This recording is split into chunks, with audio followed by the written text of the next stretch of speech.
जहां देखें मुसलमानों का नेता कौन? रवीश कुमार। मुसलमानों का मसीहा कौन? अभिसार शर्मा। मुसलमानों का मसीहा कौन? पुण्य प्रसन्न वाजपेयी। मुसलमानों का मसीहा कौन? तो साक्षी जोशी। एक भी गैर ब्राह्मण नाम नहीं मिलेगा आपको। ये अजीत मन जितने मुसलमानों का मसीहा कौन? अजीत अंजुम। मुसलमान आप कुछ मुसलमान मेरे नादान हैं, मैं उनको नहीं बोलना चाहूंगा, वो नादान है, वो समझ नहीं रहे लॉजिक को कि वो सारी चीजें एक नैरेटिव ऐसा सेट किया जाता है कि हिंदुओं का भी हीरो होगा ब्राह्मण, मुसलमानों का भी हीरो होगा ब्राह्मण, दलितों का भी हीरो होगा ब्राह्मण, पिछड़ों का भी हीरो होगा ब्राह्मण, बिहारियों का भी नेता होगा ब्राह्मण, बंगालियों का भी नेता होगा ब्राह्मण, पंजाबियों का भी नेता हो जाएगा ब्राह्मण, और मराठियों का भी ऐसा माहौल पूरे देश में बनाया जा रहा। पूरे न्यायपालिका में ब्राह्मणों का कब्जा है। बार बार मैं कह रहा हूं न्यायपालिका में आरक्षण क्यों नहीं, यह सवाल उठता है और दब जाता है। इस सवाल को पूरी ताकत के साथ रखने की जरूरत है। न्यायपालिका आरक्षण से अछूत क्यों? अरे भाई, जमानत देने में क्या परेशानी है आपको? जमानत का मतलब फिरार नहीं होता, जमानत का मतलब मुकदमा खत्म नहीं होता। जमानत का मतलब सिर्फ होता है कि कैद से आप आजाद हैं, लेकिन आपको कोर्ट के क्या कहते हैं आदेश का पालन करते रहना, हाजिरी देते रहना और अपना पक्ष रखते रहना। भाई पक्ष रखेंगे, हर मुकदमे की तारीख पर हाजिर रहेंगे, लेकिन आप जमानत नहीं दे रहे। आप जिन पर संगीन आरोप है, जिनके गिरफ्तारी पर दर्जनों लोग मारे गए थे, बाबा राम रहीम जब गिरफ्तार हुए थे, सैकड़ों गाड़ियों को जला दिया गया था, ओबी वैन जला दिए गए थे, मीडिया पर कर्मियों पर हमले हुए थे, कई लोग उसमें मारे गए थे। आरोप क्या था? आरोप बहुत ही संगीन था, जिसमें हत्या, बलात्कार, लूट, धोखाधड़ी सब कुछ था। और इस देश में एक नई सेना तैयार करने की योजना थी बाबा राम रहीम पर। जी, नई फिल्म, नई थ्योरी, नई सेना, नई फौज, नई दुनिया, नया भारत बनाने की बात करने वाले बाबा राम रहीम को पैरोल और माला और बाकी को ताला, ये अदालत को समझना पड़ेगा। मुस्लिम लड़के, मुस्लिम युवा, मुस्लिम पढ़े लिखे सोशल पॉलिटिकल एक्टिविस्ट कभी भी कोई हक बात, सच बात न बोले, सड़क पर न आए, अपनी लड़ाई न लड़े, ये माहौल बनाने की कोशिश है। मुसलमानों की लड़ाई अगर लड़ेगा तो सिर्फ ब्राह्मण ही लड़ेगा, ये माहौल बनाया जा रहा। अदालतें अपने क्रियाकलापों से खुद ये मैसेज दे रही हैं कि एक को तो हम पकड़ेंगे भी नहीं। कपिल मिश्रा को अगर 10-20 दिन भी जेल में डाल दिया जाता तो दिल को यह सुकून मिलता कि भाई इंसाफ का तराजू बराबर चल रहा। वो जो तराजू न्याय की देवी ली हुई है, जिसमें एक तरफ झुका हुआ, मुझे लगता है वही रियलिटी हो रहा कि मामला झुका हुआ। और मजहब को देखकर अगर फैसले होने लगेंगे तो बचेगा क्या डेमोक्रेसी में? क्या अदालत में बैठे हमारे माननीय न्यायाधीश महोदय सत्य से अवगत नहीं है? मुझे लगता पूर्ण रूप से अवगत हैं, लेकिन अदालतें दबाव में हैं। किसके दबाव में, ये बताने की कोई जरूरत नहीं है। मौलिक अधिकार है, उसमें जमानत भी एक मौलिक अधिकारों का पार्ट है। ट्रायल के बाद जब सारे एविडेंस, सारे तथ्य सामने आते हैं, तब जाकर ये फैसला होता है कि ये मुजरिम है या नहीं है। जब तक ट्रायल नहीं होता है तब तक वो मुलजिम होते हैं। जितने भी कानून हमारे मुल्क में बनाए गए हैं अब तक, उन कानूनों में ये रखा गया है कि 1 साल तक हम उसकी सुनवाई नहीं करेंगे मैक्सिमम, उसके बाद सुनेंगे, सुनना चाहिए।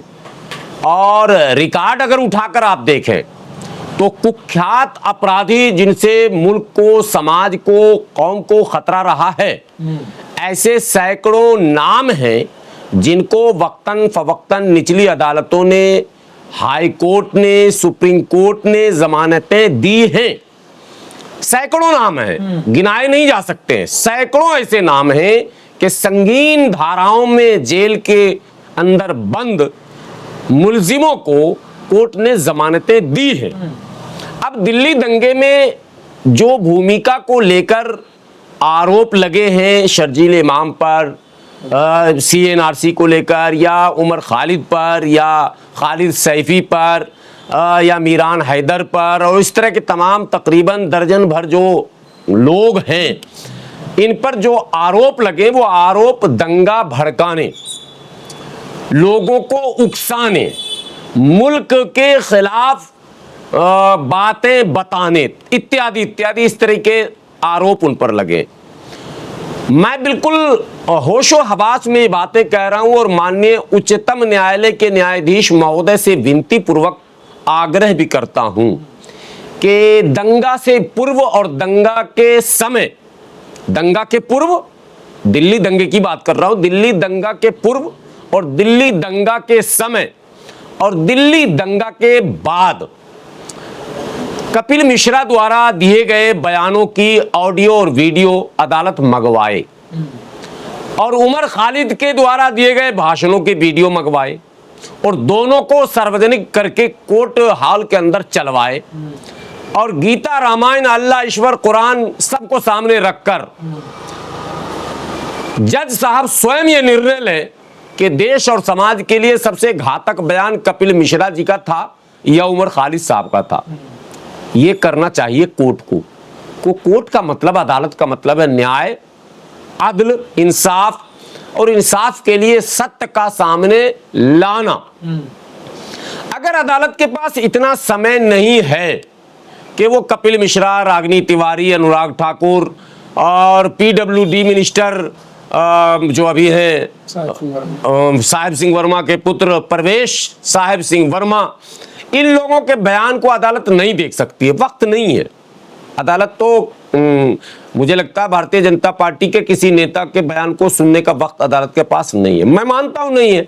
बिल्कुल खुली गुंडागर्दी हुई डोनाल्ड ट्रंप के भारत में रहे हुए डीसीपी महोदय की मौजूदगी में थ्रेट किया गया, धमकी दी गई, वो वीडियो वायरल हुआ, कोई कार्रवाई नहीं। ताज्जुब की बात है, क्यों नहीं कार्रवाई हो रही भाई? जब प्रशासनिक पदाधिकारी, वो भी वरिष्ठ पदाधिकारी, डीसीपी मौजूद हो और पूरा संवेदनशील माहौल हो और देश के अंदर दुनिया के एक बड़े चेहरे मौजूद हो, डोनाल्ड ट्रंप, जो ग्रेट डोनाल्ड ट्रंप है, मोदी जी के बहुत बड़े फैन हैं, दोस्त हैं, दुनिया में उतना बड़ा कोई दोस्त मोदी जी का नहीं, हालांकि दोस्त उन्होंने आज बदला है, अब शी जिनपिंग किंग जो है उससे दोस्ती नहीं हो रही है और डोनाल्ड ट्रंप बोल रहे हैं अब मैं बात नहीं करूंगा, नाराज वराज हो रहे हैं, बहरहाल वो एक अलग विषय है।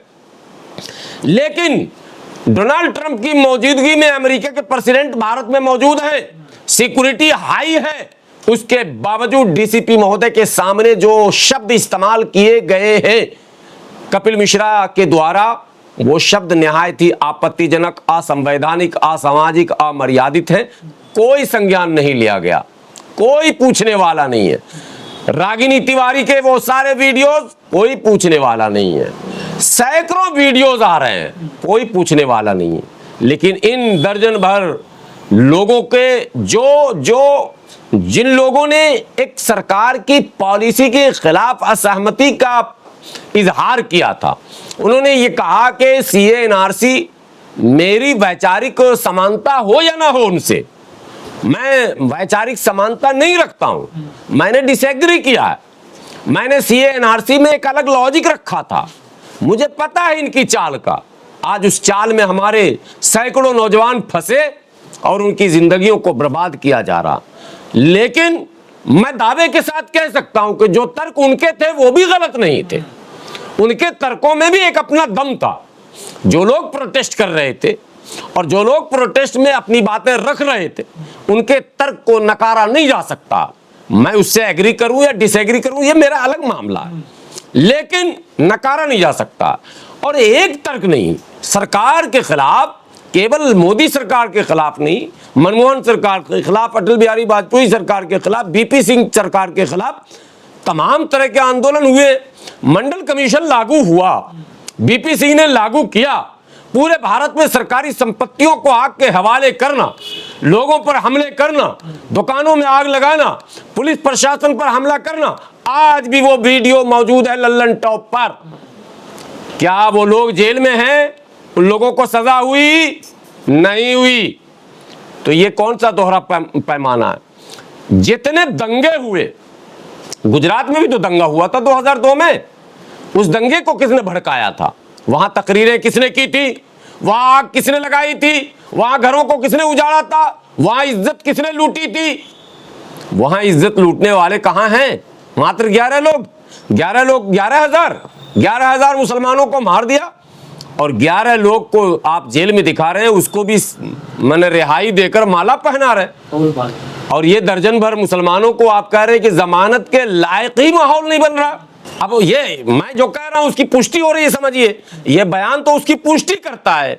सारा जो लॉबी है ब्राह्मण बनियों का, बनिया धन कमाता है, ब्राह्मण को सम्मान चाहिए, ब्राह्मण को और कुछ नहीं चाहिए, माल तो है ही सम्मान के साथ। तो ये लॉबी एक है पूरे देश में जो पूरे देश का शोषण करना चाहती है।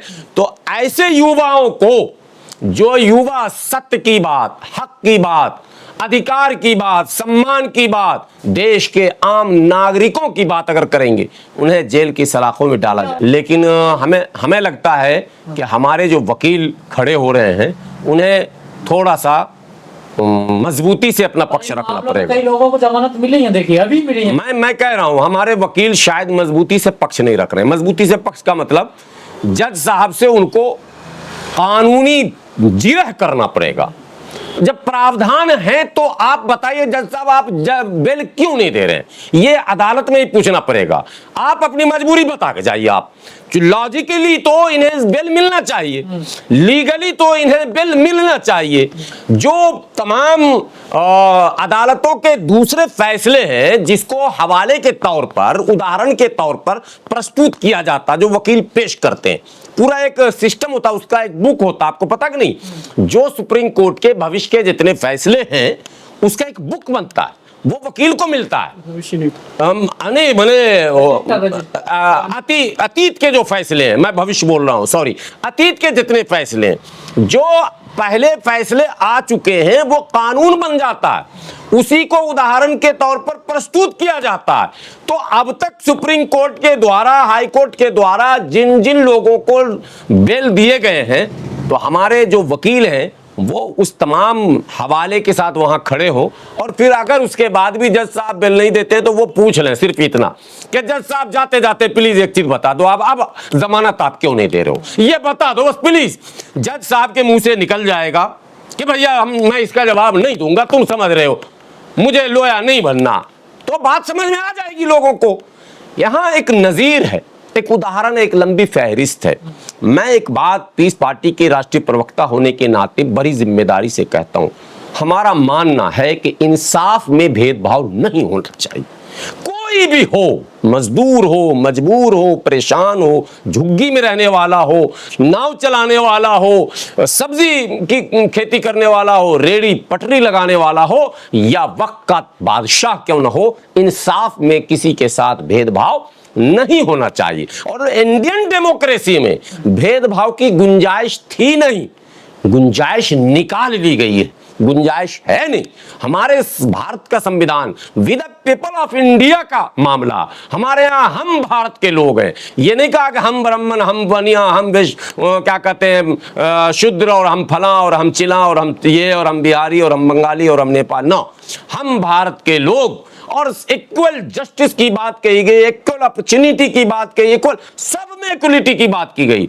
लेकिन सत्ता में बैठे लोग संविधान की मनमानी व्याख्या करके कहीं ना कहीं संवैधानिक व्यवस्थाओं को कमजोर कर रहे हैं। इस पर इससे अधिक कुछ बोलने की आवश्यकता नहीं, भारत की जनता को यह समझने की आवश्यकता।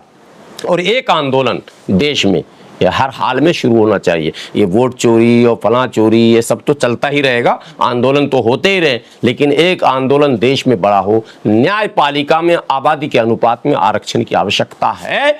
आबादी के अनुपात में एससी, आबादी के अनुपात में एसटी, आबादी के अनुपात में ओबीसी, आबादी के अनुपात में जनरल, ये आबादी के अनुपात में करवाया जाए। इसकी लड़ाई लड़ने की सख्त जरूरत है, क्योंकि बैलेंस पूरा बिगड़ा हुआ है। 80-90% जो है वो अपर कास्ट ब्राह्मण बैठे हुए हैं, और 4-5-7% जो है वो नीचे के लोग हैं। कहीं ना कहीं वहां भी ये भेदभाव की बू आती है।